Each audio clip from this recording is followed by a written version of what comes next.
Hey, good morning, students. Today we are going to study the next kind of gauge, and the name of the next kind of gauge is a Bayard-Alpert gauge.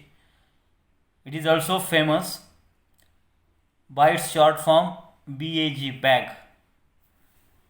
And this Bayard-Alpert gauge is a kind of a vacuum gauge which works in high vacuum to ultra high vacuum range.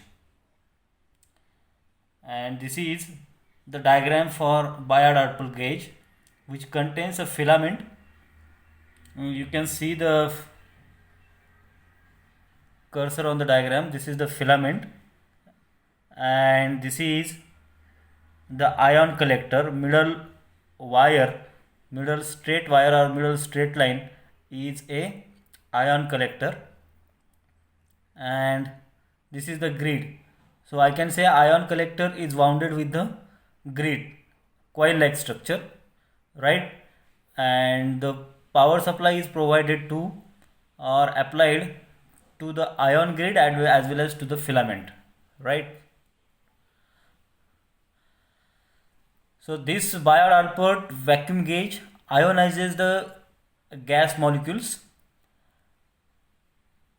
within the volume, within the gas volume, and collects those ions on thin ion collector wire and measures the resulting current to the ion collector to determine the number of molecules present and indicates the pressure based on that measurement.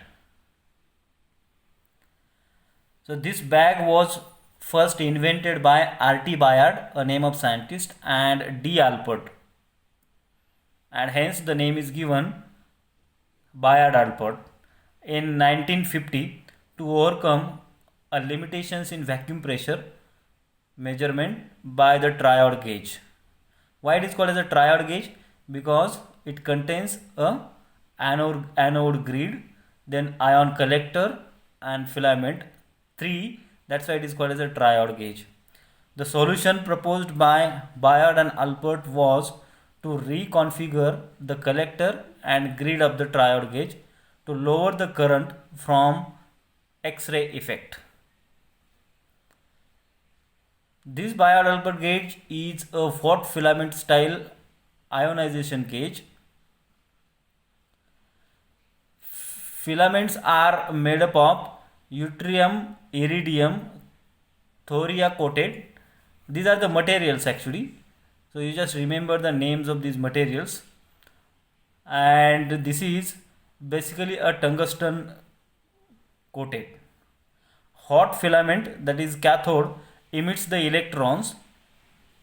Molecules are ionized and collected. Pressure reading is determined by the electronics from the collector current.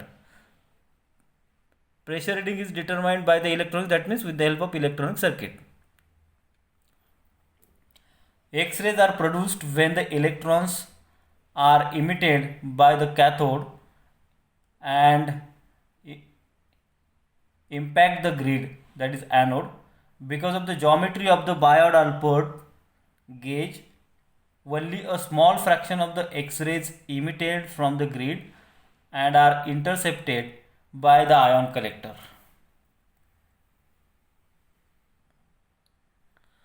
When the X-rays strikes the collector, they cause the electrons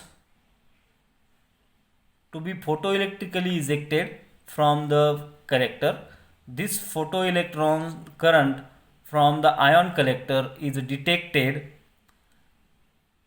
the same as a positive ion arriving at the ion collector and consequently adds to the ion current.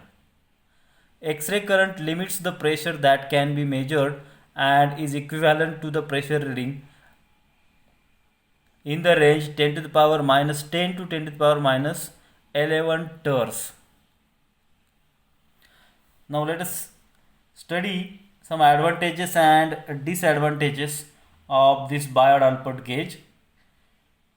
So this bag, that is Bayard-Alpert gauge, are capable of measuring the pressures between 10 to the power minus 2 to minus 10 torr they produces the gas dependent readings,